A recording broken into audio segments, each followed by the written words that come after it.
नमस्कार। आज हम एक बहुत ही आम लेकिन गंभीर स्वास्थ्य समस्या पर बात कर रहे हैं, हाई ब्लड प्रेशर या जिसे हाइपरटेंशन भी कहते हैं। दुनिया भर में सोचिए 1.5 अरब से ज्यादा लोग, और भारत में भी क्या आंकड़ा है, हर 4 में से 1 वयस्क। हाँ, ये आंकड़े वाकई चिंताजनक है। और ये अक्सर खामोशी से आता है, पता ही नहीं चलता, लेकिन इसके नतीजे वो काफी गंभीर हो सकते हैं, जैसे हार्ट डिजीज, स्ट्रोक। आज हमारे पास WHO मतलब विश्व स्वास्थ्य संगठन और international society of hypertension ISH और कुछ भारतीय रिपोर्ट से भी जानकारी है।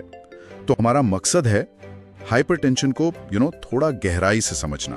बिल्कुल। कि ये है क्या, पता कैसे चलता है, इसे मैनेज कैसे करते हैं, लाइफस्टाइल से भी और दवाओं से भी। तो चलिए फिर इसकी तह तक चलते हैं। सबसे पहले ये हाइपरटेंशन आखिर है क्या, इसका मतलब क्या है? देखिए, हाइपरटेंशन सीधा मतलब है कि आपकी जो धमनियां हैं, आर्टरीज, उनमें खून का दबाव, प्रेशर लगातार नॉर्मल से ज्यादा बना रहता है। अच्छा। वो 140 mmHg या उससे ज्यादा है। 140 या ज्यादा? हाँ।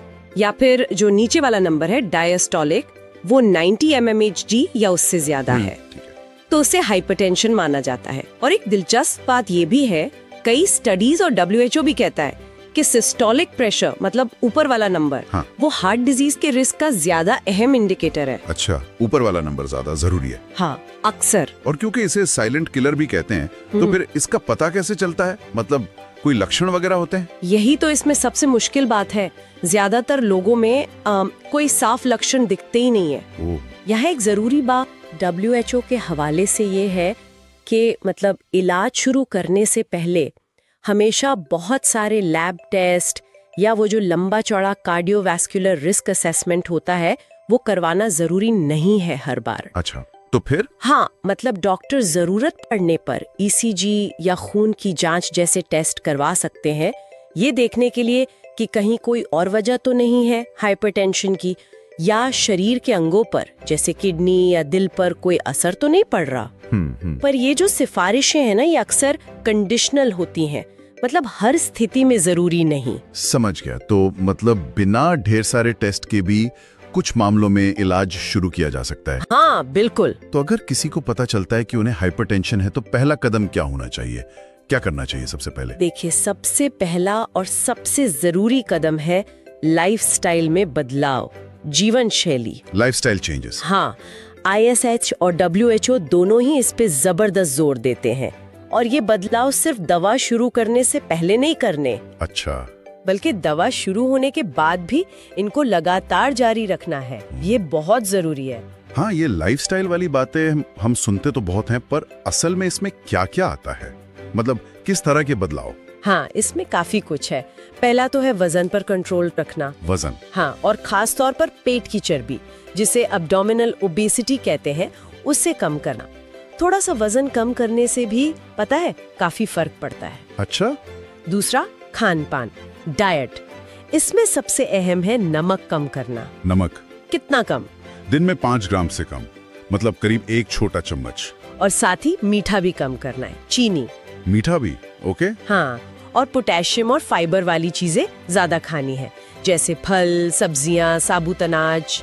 वो जो डैश डाइट होती है ना, dietary approaches to stop hypertension, वो इसी का एक अच्छा उदाहरण है। हाँ, सुना है इसके बारे में। और हाँ, मछली का तेल, ओमेगा 3 फैटी एसिड्स, वो भी फायदेमंद हो सकता है। ठीक है, वजन हो गया, खान पान हो गया, और तीसरा, रेगुलर एक्सरसाइज, व्यायाम। कितना? हफ्ते में करीब 150 से 300 मिनट मीडियम इंटेंसिटी वाला, जैसे तेज चलना, या फिर 75 से 150 मिनट तेज इंटेंसिटी वाला व्यायाम। अच्छा। चौथा, शराब, इसे तो बिल्कुल बंद कर दें या बहुत ही कम। और स्मोकिंग, जिसमें ई-सिगरेट भी शामिल है, वो तो पूरी तरह बंद। बिल्कुल बंद, नो स्मोकिंग। हाँ, और पांचवा, तनाव मैनेजमेंट, स्ट्रेस कम करना और नींद पूरी लेना, रोज 7-8 घंटे। नींद भी? हाँ, नींद बहुत जरूरी है।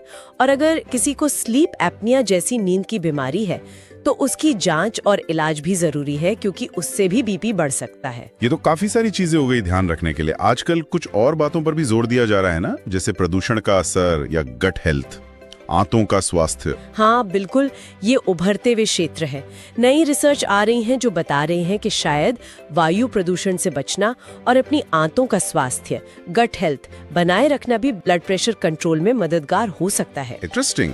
हाँ, हालांकि इस पर अभी और रिसर्च की जरूरत है। और मान लीजिए किसी ने ये सब लाइफस्टाइल बदलाव किए पर फिर भी ब्लड प्रेशर काबू में नहीं आ रहा, तब क्या?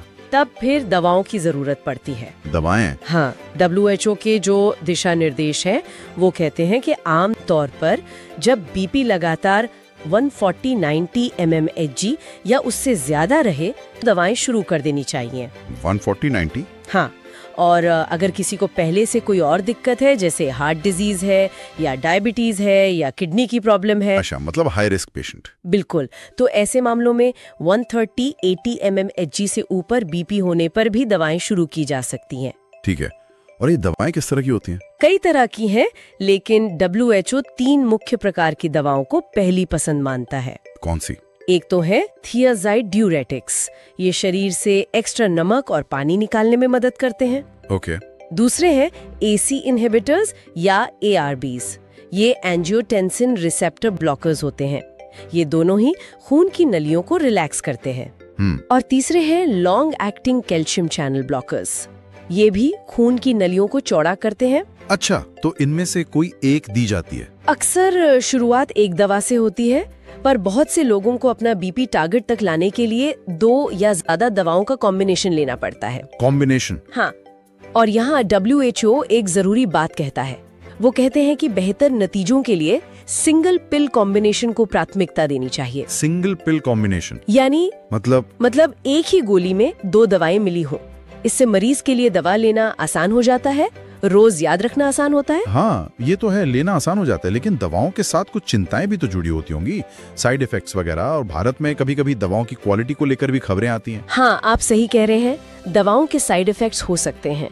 जैसे अभी हाल ही में भारत में फार्माकोपिया आयोग ने कुछ बीटा ब्लॉकर्स दवाओं के बारे में एक चेतावनी दी थी। अच्छा, क्या? कि वो पोटेशियम का लेवल कम कर सकती हैं, जिसे हाइपोकलीमिया कहते हैं, और इससे दिल की धड़कन अनियमित हो सकती है। ओह, ये तो गंभीर बात है। हाँ, इसीलिए डॉक्टर की निगरानी बहुत जरूरी है जब आप दवा ले रहे हो। और आपने क्वालिटी की बात की, वो भी सही है। भारत में कुछ दवाओं की क्वालिटी पर सवाल उठने की रिपोर्ट्स आई हैं। उनमें हाई बीपी की एक दवा टेलमीसॉर्टिन भी शामिल थी।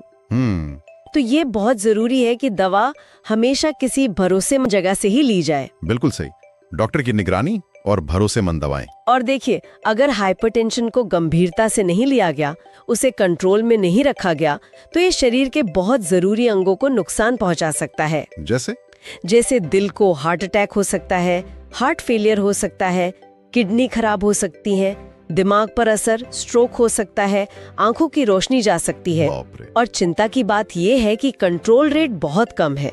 दुनिया भर में सिर्फ 14% वयस्क जिनका हाइपरटेंशन है, उनका बीपी कंट्रोल में रहता है। सिर्फ 14% पूरी दुनिया में? हाँ, और भारत में तो ये आंकड़ा और भी कम है, सिर्फ 10%। सिर्फ 10% भारत में। ये आंकड़ा तो वाकई चौंकाने वाला और बहुत चिंताजनक है। हाँ बिल्कुल, स्थिति काफी गंभीर है। और इसी स्थिति को सुधारने के लिए भारत सरकार ने WHO के साथ मिलकर एक महत्वपूर्ण पहल शुरू की है, इंडिया हाइपरटेंशन कंट्रोल इनिशिएटिव, यानी IHCI। अच्छा, IHCI, ये अच्छी बात है कि इस पर काम हो रहा है। जी, कुल मिलाकर हमने देखा कि हाई ब्लड प्रेशर एक बहुत ही आम लेकिन गंभीर चुनौती है। हाँ, पर अच्छी बात यह है कि इसे संभाला जा सकता है लाइफस्टाइल में सही बदलाव करके, और अगर जरूरत पड़े तो दवाओं के नियमित सेवन से, और सबसे जरूरी डॉक्टर की सलाह और रेगुलर जांच से। बिल्कुल, नियंत्रण में रखना पूरी तरह संभव है अगर सही कदम उठाए जाए और लगातार निगरानी रखी जाए। जाते जाते एक सवाल मन में आ रहा है। हमने देखा कि कितनी सारी चीजें ब्लड प्रेशर से जुड़ी हैं, लाइफस्टाइल, स्ट्रेस, नींद, खान पान, प्रदूषण, यहाँ तक कि गट हेल्थ हुई। हाँ, तो क्या भविष्य में हाइपरटेंशन का इलाज और इसकी रोकथाम और भी ज्यादा व्यक्तिगत, मतलब पर्सनलाइज्ड हो सकती है? ये एक इंटरेस्टिंग डायरेक्शन है। शायद जो वेयरेबल डिवाइस हम पहनते हैं उनसे लगातार डेटा मिले, या हमारी जेनेटिक जानकारी या गट माइक्रोबायोम प्रोफाइल के आधार पर इलाज तय हो। हाँ, ये मुमकिन है। पर्सनलाइज्ड मेडिसिन का दौर आ रहा है और हाइपरटेंशन में भी इसका काफी स्कोप हो सकता है। बिल्कुल। इस पर सोचने के लिए काफी कुछ है। हाँ। खैर, आज के लिए इतना ही। अगले अंक में फिर मिलेंगे। नमस्कार। नमस्कार।